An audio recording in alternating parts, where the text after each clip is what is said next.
T کے ساتھ میں ہوں آپ کا میزبان عرفان اعجاز. میں ہوں ماریا. آج ہماری ارض اسٹوڈیو میں موجود ہیں آنے والی اہم سیاسی جماعت پاکستان مسلم لیگ کاف. ان کی مرکزی سیکرٹری اطلاعات غلام مصطفیٰ ملک صاحب ہمارے ساتھ موجود ہیں. وہ فوکل پرسن ہیں وزارت اوورسیز و ہیومن ریسورس ڈیولپمنٹ پاکستان کی بھی.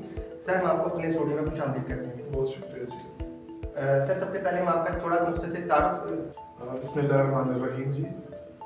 بہت شکریہ آپ نے مجھے اپنے ٹی وی میں بات کرنے کا اور اپنے آپ کے ناظرین ہیں ان سے مخاطب ہونے کا موقع فراہم کیا. بیسیکلی میرا تعلق ڈسٹرکٹ کٹک سے ہے جی اور میں بنیادی طور پر صحافی ہوں جی.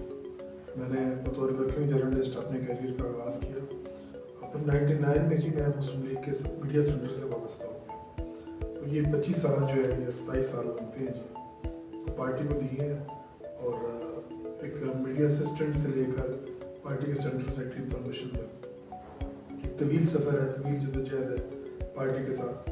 تو الحمدللہ پارٹی لیڈرشپ, پارٹی جو قیادت ہے وہ اعتماد کرتی ہے. اور اسپیشلی چودھری شجاعت حسین صاحب, اللہ تعالیٰ ان کو صحت والی لمبی زندگی عطا کرے. انہوں نے ہمیشہ نئے لوگوں کو, کام کرنے والے لوگوں کو اہمیت اور موقع دیا ہے. ان میں سے میں بھی ہوں جی کہ جس کا کوئی سیاسی بیک گراؤنڈ نہیں تھا, اسے نہ صرف سیاست کی اونچ نیچ سکھائی بلکہ پارٹی کی اہم ترین ذمہ داری بھی دی جی. سر ہم آپ سے کچھ سوالات پوچھنا چاہیں گے. سر پاکستان مسلم لیگ کاف اس وقت ملکی سیاست میں اہم کردار ادا کر رہی ہے. آپ اس کردار کو مزید مؤثر بنانے کے لیے کیا اہم کردار ادا کر رہے ہیں؟ دیکھیں جی, پاکستان مسلم لیگ پاکستان کے اندر سیاسی استحکام کے لیے ہمیشہ اس کا ایک بڑا کلیدی رول رہا ہے جی. جو ہمارے پارٹی سربراہ ہیں چودھری شجاعت حسین صاحب, ان کی وزاداری اور ان کی جو سیاسی بصیرت ہے سب لوگ ان کے قائل ہیں جی. اور جب بھی سیاسی امور میں کہیں ڈیڈ لاک پیدا ہوتا ہے, چاہے وہ اپوزیشن کے ساتھ ہو یا حکومت کا کوئی حکومتی اتحادی جماعتوں کا ہو, تو چودھری شجاعت حسین صاحب سے رہنمائی لی جاتی ہے جی. اور مسلم لیگ کاف جو ہے وہ یہ سمجھتی ہے کہ اس ملک کے اندر سیاسی استحکام کے لیے سیاسی جماعتوں کے آپس میں قربت اور ڈراک بہت ضروری ہے جی. اور اسی کو لے کر ہم آگے چل رہے ہیں. سیاسی جماعتوں سے روابط بھی رہتے ہیں, چودھری شجاعت صاحب سے سیاسی قیادت آگے ملتی بھی رہتی ہے جی. ہماری کوشش ہوتی ہے کہ ملک کے اندر کے فہم و تفہیم کی فضا پیدا ہو, ملک کے اندر ڈائلاگ کی فضا پیدا ہو اور مثبت سیاسی کردار اجاگر ہو جائے.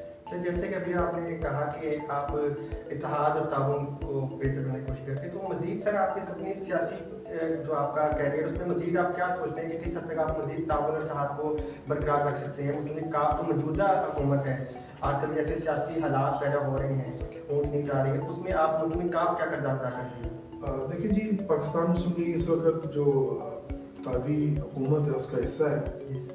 اور میں سمجھتا ہوں کہ ہمیں یہ ایک ایج حاصل ہے جی کہ یہ جو حکومت ہے اس کی اناؤنسمنٹ چودھری شجاعت حسین صاحب کے گھر پہ ہوئی تھی. سیاسی جو لیڈرشپ ہے انہوں نے مہربانی کی, سفر زرداری صاحب نے, شہباز شریف صاحب, جو یہاں پہ مقصد صاحب ہے, بلوچستان عوامی پارٹی, MQM, تحریک استحکام, کے سارے لوگ چودھری شجاعت صاحب کے پاس آئے اور وہاں وزیر اعظم کا فیصلہ ہوا. تو میں سمجھتا ہوں کہ جب بھی ملک کو سیاسی استحکام کی ضرورت پڑے گی تو مسلم لیگ اپنا رول ادا کرتی رہے گی جی. اور لوگوں کے ساتھ, لوگوں کے دلوں میں قربتیں لانے کے لیے, نفرتیں تو سیاست میں بہت زیادہ ہو گئی ہیں جی, اور ایک نیا کلچر سیاست میں متعارف ہوا ہے گالی کا. ہم نے کوشش کی ہے جی کہ اس نیج پہ سیاست کو نہ لے کر جایا جائے کہ جہاں غلاظت ہو. تو انشاءاللہ آپ دیکھیں گے کہ جب بھی اس ملک کو, اس قوم کو اتحاد کی ضرورت پڑی, اتفاق کی ضرورت پڑی, میری پارٹی, میری جماعت کے قائد جناب چودھری شجاعت حسین صاحب اور ان کے دونوں بیٹے چودھری صالح حسین اور چودھری شافع حسین صاحب کلیدی کردار ادا کریں گے. سر جیسا کہ آپ نے کہا نا کہ آپ کہتے ہیں بطور مرکزی سیکرٹری اطلاع ہیں, تو بطور مرکزی سیکرٹری اطلاع پارٹی کے پیغامات کو عوام تک پہنچانے کے لیے آپ کی ترجیحات اور حکمت عملی کیا ہوگی؟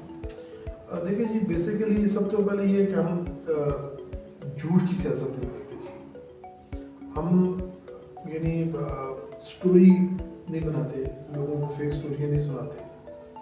ہماری کوشش اور خواہش یہ ہوتی ہے جی کہ جو ہماری کارکردگی ہے، دیکھیں میں آپ کو ایک چھوٹی سی مثال دیتا ہوں. ہمارے پاس حکومت میں ہوتے ہوئے 2 وزارتیں ہیں جی، ایک وفاق میں اور ایک پنجاب میں.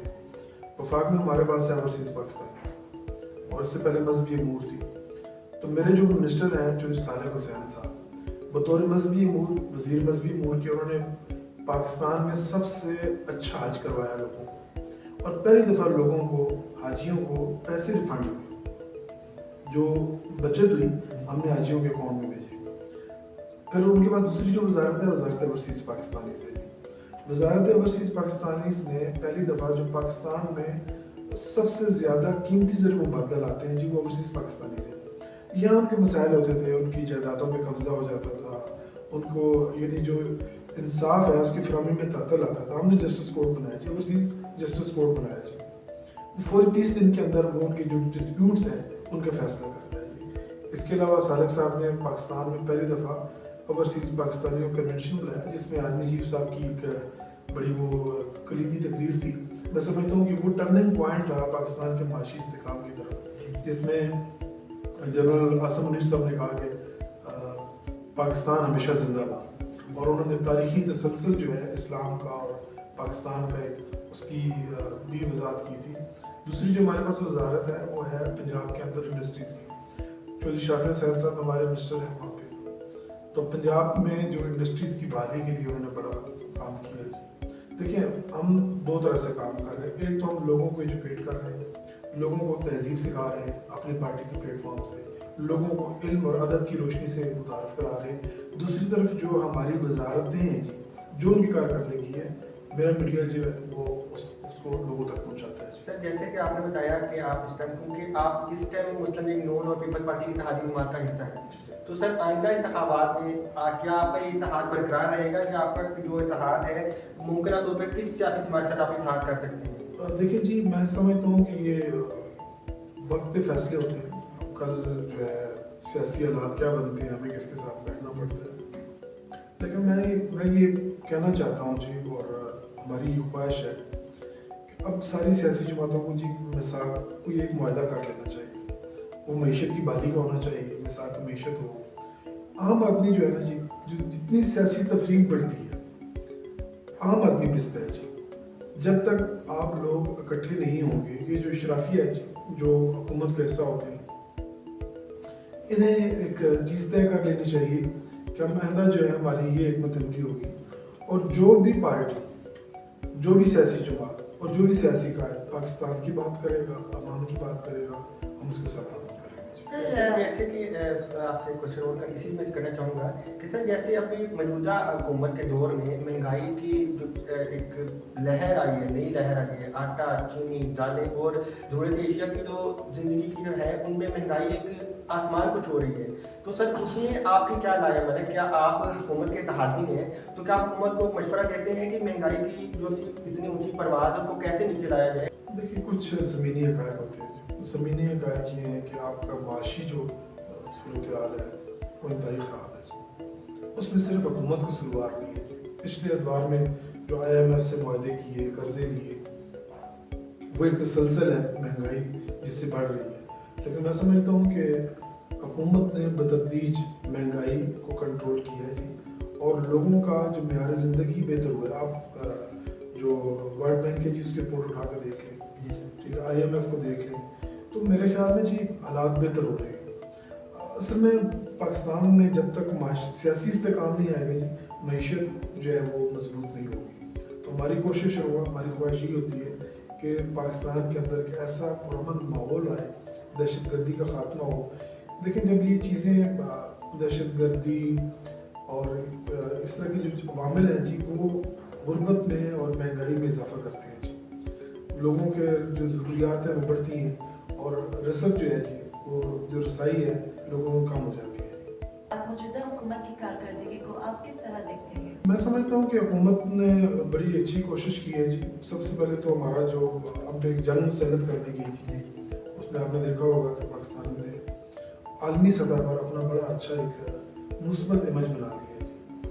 اب ہم الحمدللہ میں سمجھتا ہوں کہ جو سفارتی ماس تھا وہ ہم نے جو ہے جیت لی ہے.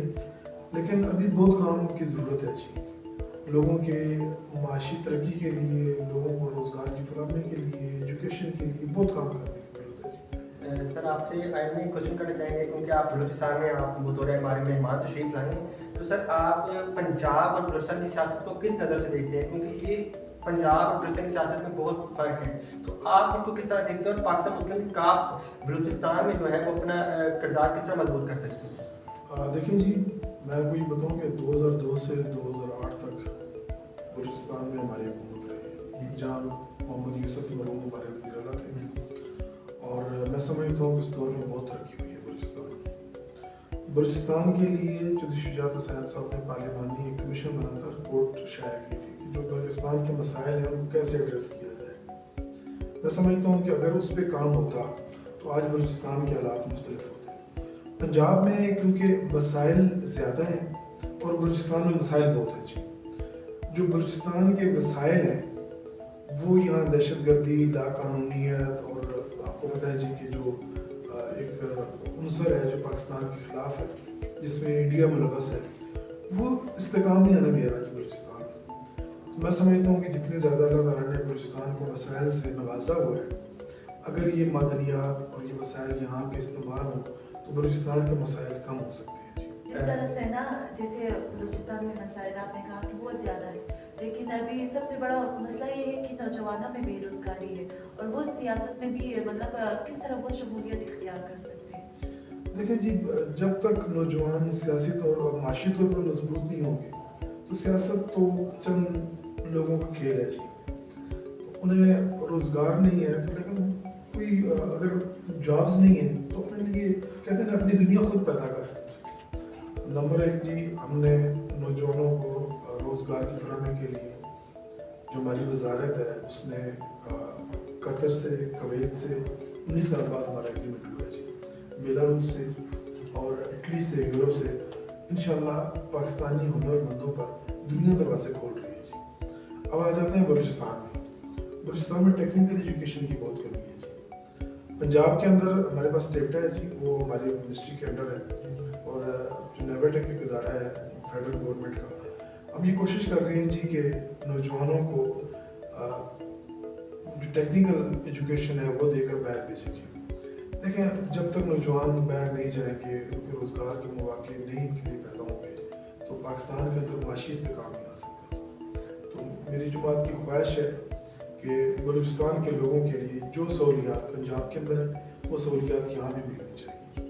یہاں بھی جو فنی تربیت ہے جی اس کے ادارے بھی قائم ہونے چاہیے, اور ہمارا جو ہے انشاءاللہ ہم اس پہ کام کر رہے ہیں جی کہ ہم بلوچستان کے لیے ایک پیکیج لے کے آ رہے ہیں. ہم جو یہاں پہ جو صوبائی قیادت ہے مختلف سیاسی جماعتوں سے, ہم اس پہ ورکنگ کر رہے ہیں اور اس کے سامنے اپنا ایجنڈا رکھیں گے جی. اس انداز میں آپ اپنے نوجوانوں کو روزگار بھی دے سکتے ہیں. لیکن میں پھر گزارش کروں گا کہ بلوچستان کا سب سے بڑا مسئلہ بدامنی کا ہے جی, لاقانونیت کا اور کرپشن کا ہے. سر آپ کی ارنس میڈیا اسٹوڈیو میں آپ کی تشریف آنے کا بہت شکریہ. ہم ہمارے رئیس الجامعہ پروفیسر ڈاکٹر شکیل احمد روشن اور ہمارے ڈائریکٹر پروگرامس ملک طاہر اسکندر صاحب کی طرف سے آپ کی تشریف آنے کا بہت شکریہ ادا کرتے ہیں کہ آپ نے ہمیں اتنا قیمتی وقت دیا, اور ہم آپ کو بلوچستان میں دوبارہ آنے پہ خوش آمدید بھی کرتے ہیں. اور جی بالکل, ہمارے ساتھ آج ہمارے مہمان تھے غلام مصطفیٰ ملک صاحب, جو کہ مرکزی سیکرٹری اطلاعات ہیں پاکستان مسلم لیگ کاف کے, اور انشاءاللہ اگلے پروگرام کے ساتھ پھر حاضر ہوتے ہیں. اللہ حافظ.